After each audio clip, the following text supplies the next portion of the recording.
He was born into chains and rose to become the voice of a nation.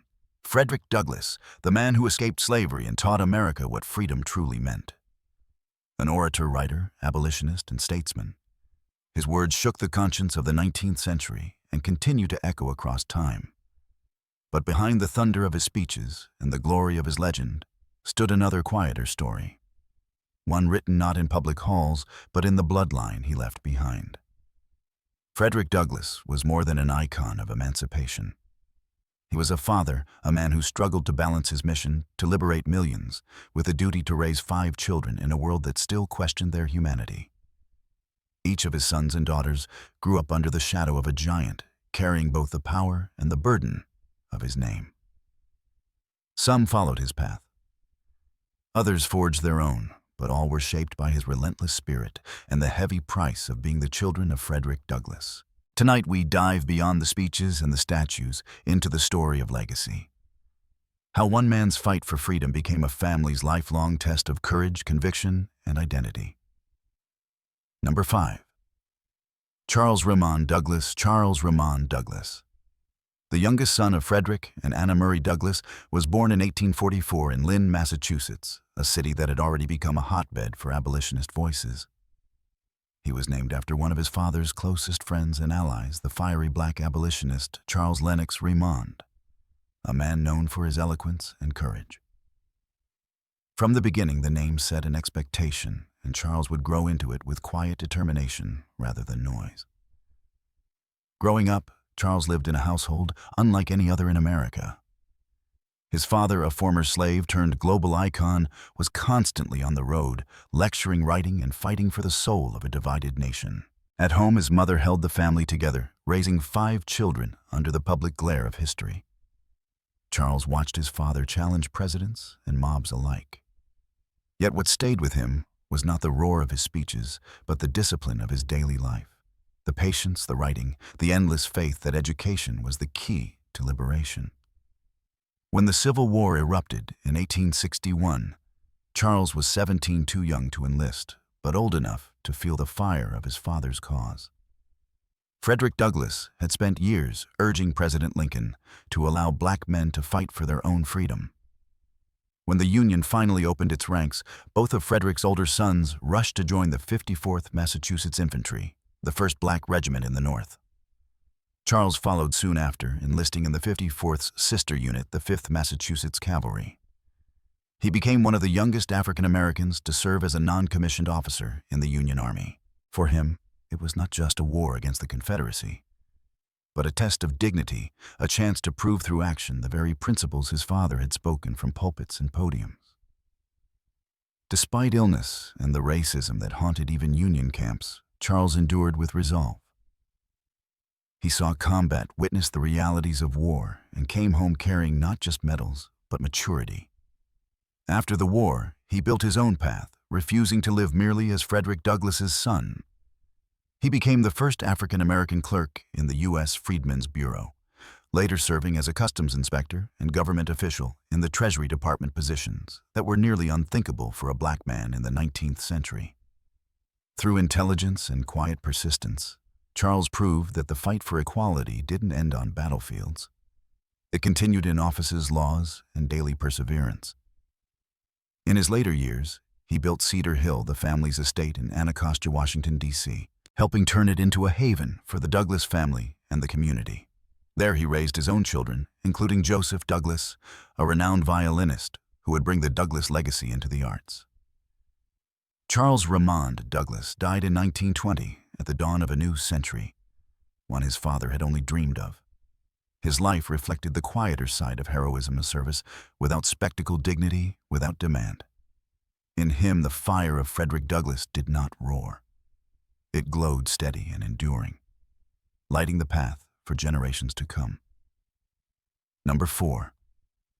Frederick Douglass Jr. Frederick Douglass Jr. was born in 1842, the second son of Frederick and Anna Murray Douglass, if his younger brother Charles carried their father's quiet strength. Frederick Jr. inherited his fire. From his earliest days, he walked in the enormous shadow of a man whose name had become synonymous with courage and intellect. Yet rather than shrink beneath it, he sought to honor it.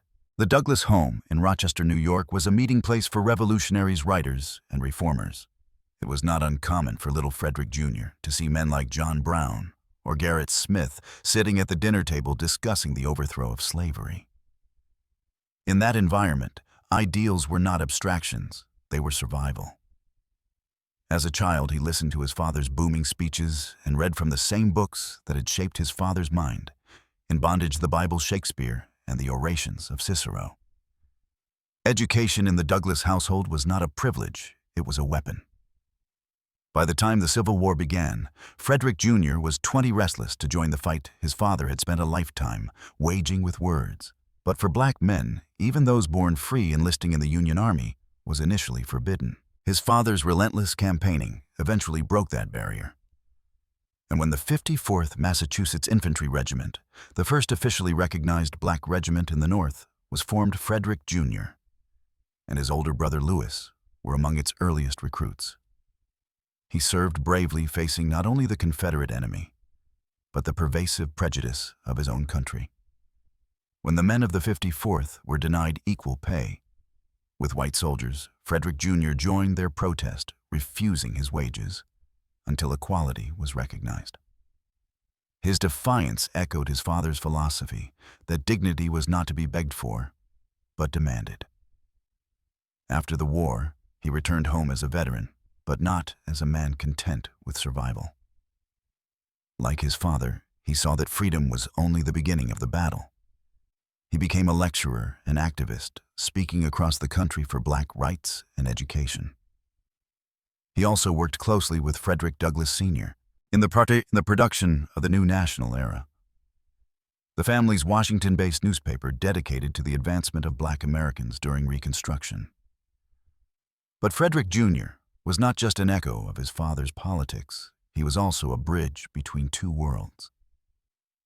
He carried the revolutionary spirit of the antebellum generation into the emerging modern era, where equality would be fought not through abolition, but through institutions and opportunity. Yet despite his efforts, he struggled to find the same recognition his father had earned. The public expected him to be another Frederick Douglass, the same charisma, the same fire. But he was his own man, a soldier and thinker, shaped by a different war. He married Virginia L. Molyneux Hewlett, the daughter of abolitionists, and together they built a life devoted to family and activism. But his health, weakened by years of campaigning and wartime hardship, began to fail early. He died in 1892, just 2 years before his father's passing at the age of 50. Frederick Douglass Jr. did not leave behind a vast archive of speeches or books. But he left something far greater, proof that conviction can be inherited not as imitation, but as evolution. He was the embodiment of his father's words. Without struggle, there is no progress. And his own struggle, though often overlooked, helped carry the Douglass name from the age of slavery into the promise of freedom. Number 3. Lewis Henry Douglass. Lewis Henry Douglass, the eldest surviving son of Frederick and Anna Murray Douglass, was born in 1840, a child of freedom born into a world still shackled by slavery. From the moment he could walk, he lived within the electric atmosphere of resistance. His father's home was not just a dwelling, but a fortress of ideas, a refuge for escaped slaves, a hub of abolitionist strategy, and a school where every word, every book, was an act of rebellion. Lewis grew up hearing the sound of printing presses and the rumble of angry mobs outside. The cost of carrying his father's name before America was ready to accept it. By his teenage years, Lewis had already absorbed his father's lessons in courage and intellect. But it was the Civil War that gave him his moment to prove them. When the Union finally opened its ranks to black soldiers, Lewis became one of the very first to enlist in the famed 54th Massachusetts Infantry Regiment, the same unit immortalized in history for its heroic assault on Fort Wagner in 1863. He entered the war not simply as a soldier, but as a symbol. For the sons of Frederick Douglass, the battlefield was the ultimate platform for their father's message that black men were not only worthy of freedom, but capable of defending it. Lewis served with distinction, rising to the rank of sergeant major, the highest position a black man could hold in the regiment at that time. He fought bravely in multiple campaigns and endured the same hardships and discrimination that plagued his comrades. Letters he wrote from the front to his family and friends revealed a man of fierce pride and profound clarity. "I have no fear of death," he once wrote, "for I know that in dying here, we help to make men free." His words, preserved through time, echo with the same unyielding moral power that had defined his father's speeches. When the war ended, Lewis faced a different kind of battle, one fought not with rifles, but with ink, intellect, and resolve. He became a journalist, educator, and political activist, helping to found and edit the New National Era, the Douglass family newspaper in Washington, D.C. There he wrote passionately about the challenges facing freedmen during Reconstruction, poverty, disenfranchisement, and the betrayal of promises made by a nation too quick to forget its ideals. Lewis also worked for the Freedmen's Bureau, and later as a clerk in the U.S. government printing office, the first African-American to hold such a post. Each position he held represented more than a job.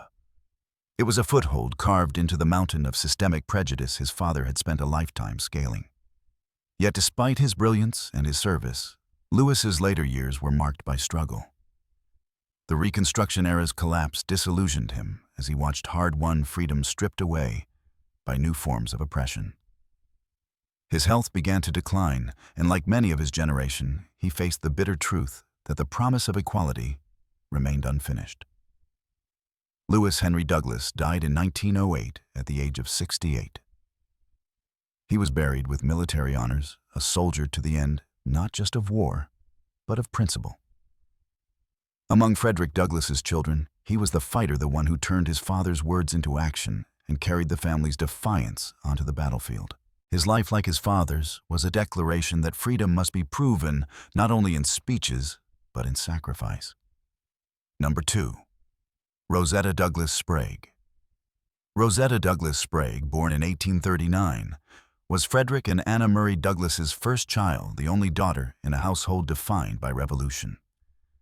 From the moment she could walk, she inhabited two worlds, one private and tender, where she was the heart of the family, and another public and turbulent, where her father's name was both revered and reviled.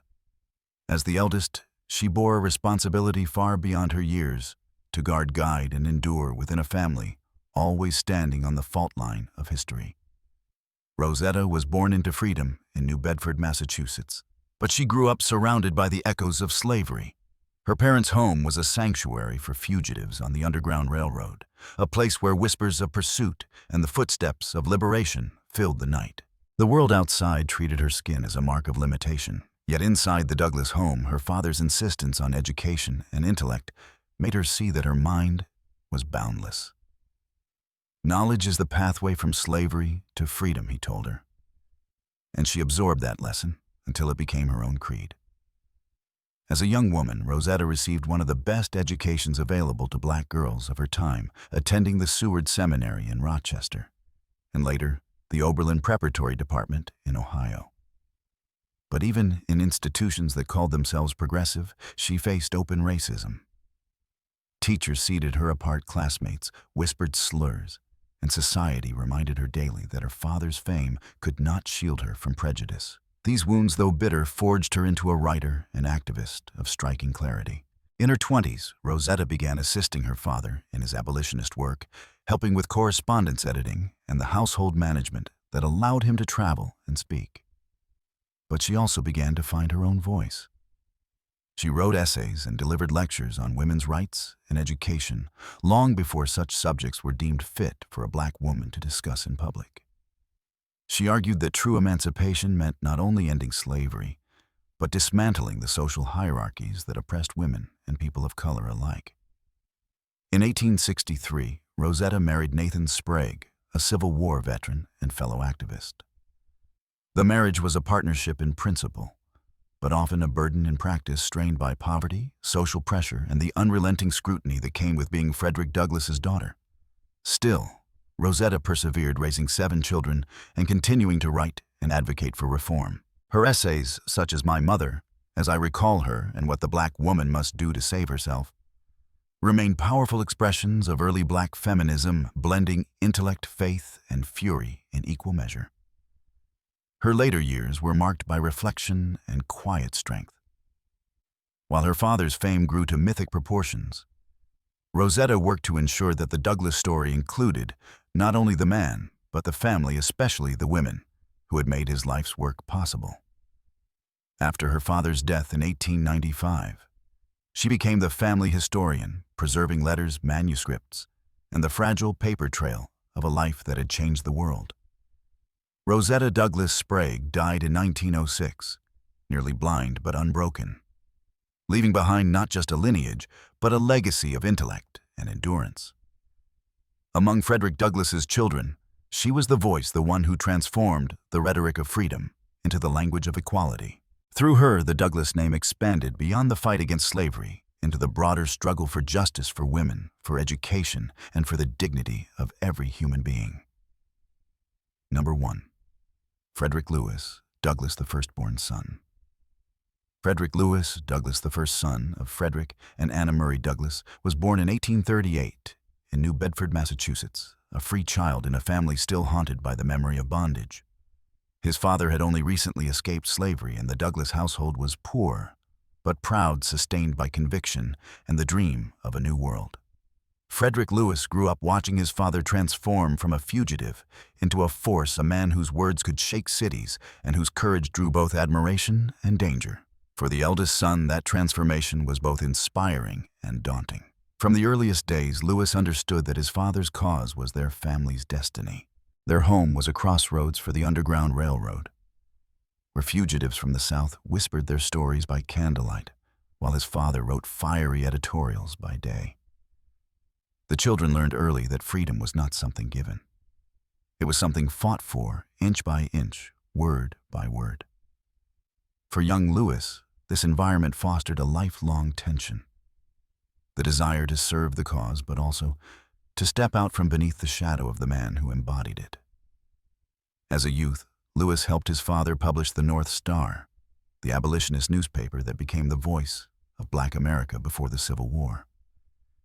He set type-delivered issues by hand and learned the power of the printed word, the same weapon that had carried his father out of slavery. Yet the burden of responsibility weighed heavily. When his father was away on lecture tours, Lewis often assumed the role of head of household, caring for his mother and siblings while managing the paper. He was barely 20, but the demands placed upon him were those of a grown man. When war came, Lewis did not hesitate. Like his brothers, he joined the Union Army, enlisting in the 54th Massachusetts Infantry, the famed regiment of black soldiers led by Colonel Robert Gould Shaw. He fought at Fort Wagner, where the 54th charged through fire and fury to prove once and for all the valor of black men in battle. Lewis emerged from the war hardened but proud, carrying the scars of combat and the conviction that the fight for justice did not end with emancipation. After the war, Lewis dedicated himself to education and public service. He taught newly freed men in the South under the Freedmen's Bureau, believing that literacy was the next revolution. Later, he worked alongside his father in Washington, D.C., contributing to the New National Era newspaper and serving as an advocate for black civil rights during Reconstruction. His writing was sharp, incisive, and deeply political, the voice of a generation trying to turn freedom into equality. Yet Lewis's life was not without struggle. Like many of his siblings, he wrestled with the weight of expectation.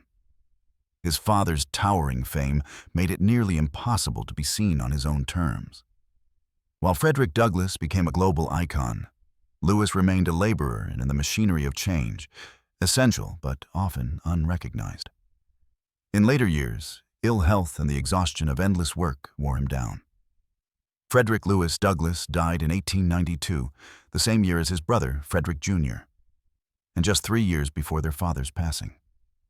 His death marked the end of a generation that had lived through the transformation of America, from bondage to battle, from emancipation to uncertain freedom. Among Frederick Douglass's children, Lewis was the foundation, the one who carried his father's fight from the printing press to the battlefield, and finally into the classroom.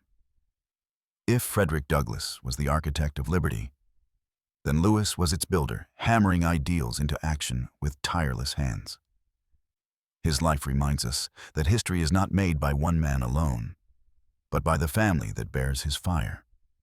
The story of Frederick Douglass and his 5 children is not merely a family chronicle. It is the continuation of a revolution carried from the fire of one man's conviction into the lives of those who bore his name. Together they embodied the struggle, the progress, and the contradictions of Black America in the century that followed slavery's end. Their lives remind us that legacy is not inherited in comfort, but tested in endurance. Frederick Douglass himself rose from the darkness of bondage to become one of the most powerful voices in American history, a man who spoke truth to power until the world was forced to listen. Yet even as he challenged presidents and defied tyrants, his greatest challenge was perhaps within his own home. His children grew up in the long shadow of a man the world saw as untouchable. To the nation, he was a hero. To them, he was father and myth, a burden and a beacon. Lewis Henry Douglass was the soldier scholar, the first to bear arms for the freedom his father had preached. Frederick Douglass Jr. was the organizer and reformer, turning words into movements during Reconstruction. Charles Remond Douglass was the builder and civil servant, proving that progress could be achieved through persistence and professionalism. Rosetta Douglass Sprague was the intellect and conscience, the woman who carried her father's mind and her mother's quiet resilience into the struggle for women's rights and Black equality. And Frederick Lewis Douglass, the eldest, was the foundation, the one who steadied the family through hardship and embodied the balance between duty and humanity. Each of them carried a fragment of Frederick Douglass's spirit, refracted through their own time and struggle. And together, they extended his fight into every corner of American life, on the battlefield, in the newsroom, in classrooms, in politics, and in art. Though history often remembers only the father, it was the children who kept his flame alive in an America still learning what freedom meant. When Frederick Douglass died in 1895, he left behind not only a towering legacy, but a lineage of courage. The home he built in Anacostia Cedar Hill still stands as a monument, not just to one man, but to an entire family that refused to yield to the forces of prejudice and despair. In that house, one can almost hear the echoes of their lives. The printing press clattering the sound of children's laughter, the thunder of ideas being born. The Douglass family story is not one of perfection, it is one of perseverance. Their triumph was not in fame, but in continuation. And through them, Frederick Douglass's dream did not die with him. It lived on, reshaped, reimagined, and reborn in each generation that dared to believe, as he once did, that it is easier to build strong children than to repair broken men. Their story ends where all great legacies do not in silence, but in inheritance. The Douglass name remains not just a symbol of one man's greatness, but of a family's unbroken will to turn struggle into strength and history into hope.